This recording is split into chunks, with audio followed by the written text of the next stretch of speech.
Hi, today we're going to talk about why I stopped reading books. To give you a little context, let me show you. It's not like I totally don't buy books. I buy some.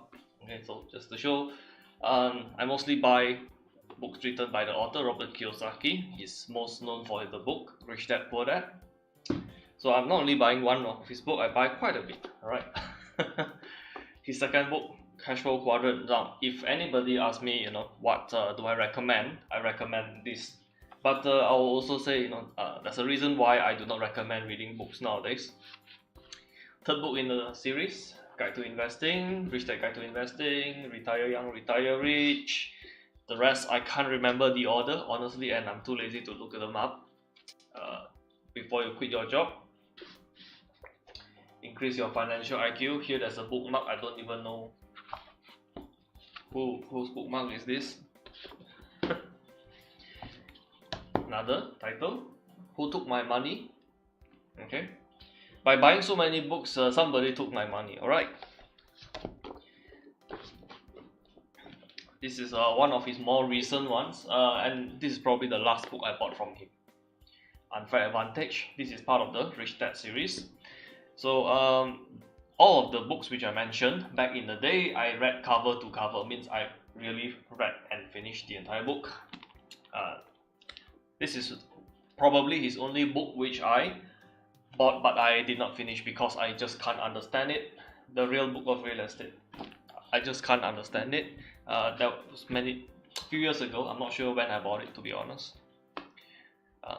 I tried to understand it that time. I can't understand it, and until now I never opened. Okay, so another his book. This book he co-authored with today's U.S. President Donald Trump. Okay, that book was written before he ran for office. So under his company, Rich Dad, there's another series called Rich Dad Advisor. Another person who I recommend his material, okay, is Blair Singer. Okay, and the book is still stock. There's another book which I unfortunately bought. It's the ABCs of Building a Business Team That Wins. Though I didn't get too much out of it. Okay, so and worth mentioning is this is the Mandarin version, the Chinese version of the book. I don't even know why this book is with me because I did not buy it. So whoever left the book with me, please come over here and claim it. Alright, I don't like to read Mandarin words, so of course I didn't even read a single page. So just please come, if you know who you are, please come and take back your book. Okay, so let's dive into the topic today. Why I say I do not. Why I stopped reading books? Because today, if you want, there are many alternatives to buying book. Yeah, I know a book isn't very expensive. It's like what, $7, $10.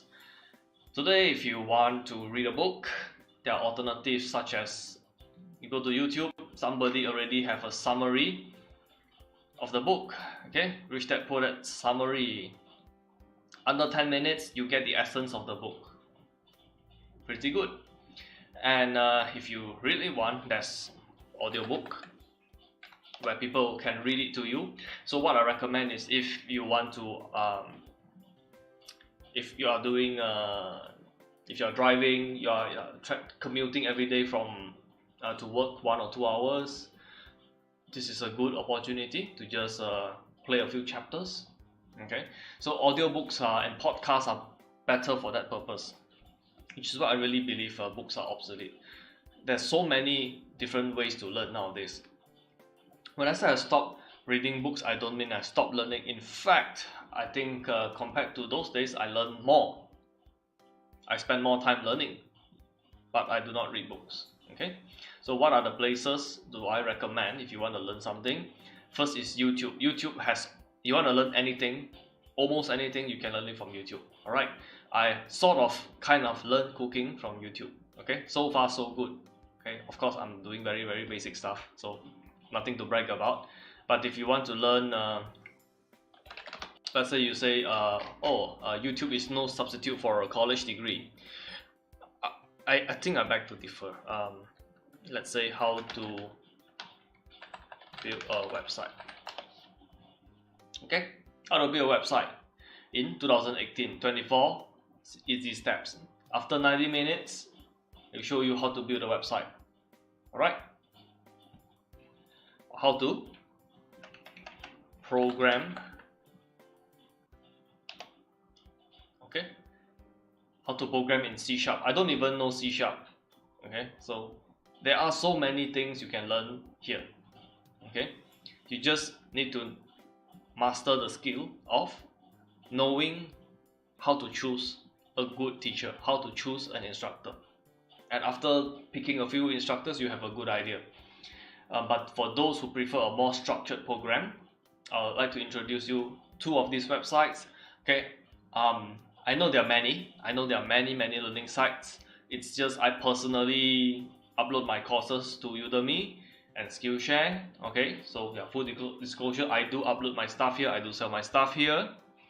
But honestly, I learn more than I buy more than I sell. That's probably accurate. Okay, I subscribe to more courses than I sell. I mean, I have at the time I make this video, I think about three courses in Udemy, 2 paid, 1 free. 2 paid courses, 1 free courses, but I took many courses here. Okay, of course, not every course is going to be very good. Some are okay, some are very good, because they do have a review system. Once we created the course, we submit to this website, they will have somebody to review your stuff to make sure it's up to their standard. Alright, so that's the good thing about this website, is they will have somebody who is knowledgeable in the field to check your stuff before it's being approved. So the courses here are at least okay. Some are just amazing, fantastic. Okay, Skillshare was when I first got to know them, it's still in the very early stages, but now they have matured to they have grown to be quite good. Skillshare is actually much more affordable, because Udemy, if you want to learn, let's say you want to take up all of the courses here. Yes, I know $13 is freaking cheap. It's really cheap, but I always like to find ways to be cheaper. It's part of my DNA. So here you can pay 99 cents a month for unlimited course. Okay, correct me if I'm wrong, because I do not buy courses here. Okay, so I don't really use this platform that much. I just use this as a part of a place for me to upload my courses. Alright, so these two places you can learn a lot of different things. These are more IT based. Okay, business skills. I attended a few courses about business, human resource management, hiring and interviewing people, marketing, copywriting. Oh, this lot of good material here. About hardware, I don't think I took any. Yeah, I bought one course about Windows Server, but I never actually I never spent too much time on it. Okay, not really my kind of thing. Personal development is another great place Udemy is another great place for personal development courses about leadership, interpersonal skill, communication skill, leadership skill. Oh, and that's my knowledge of like a few years ago. Back then I was already very impressed. Today they probably grown. Okay, health and fitness, how to do yoga, how to let's just have a look, right? Let's see what is it today. We have, oh my god, we even have qigong class. So yeah, if you want to learn something today, just hop over to any e-learning sites, right? For a very reasonable fee, you get to view video courses. No need to read yourself. Video courses, you retain more of the knowledge. It's easier to understand. You can have step-by-step demo. Example, any courses which you want to build a website or you want to run some Facebook ads, they have some step-by-step guide. Okay, much better than you go out and buy a book how to do Facebook ads. By the time the book published, it's already obsolete because of how fast things change in Facebook and Google. They change every week. For Google, every 1 month, one big difference. Facebook, by the time you finish writing the first draft of your book, is already obsolete. Facebook change even faster. Okay, so that's for today, and I'll see you tomorrow.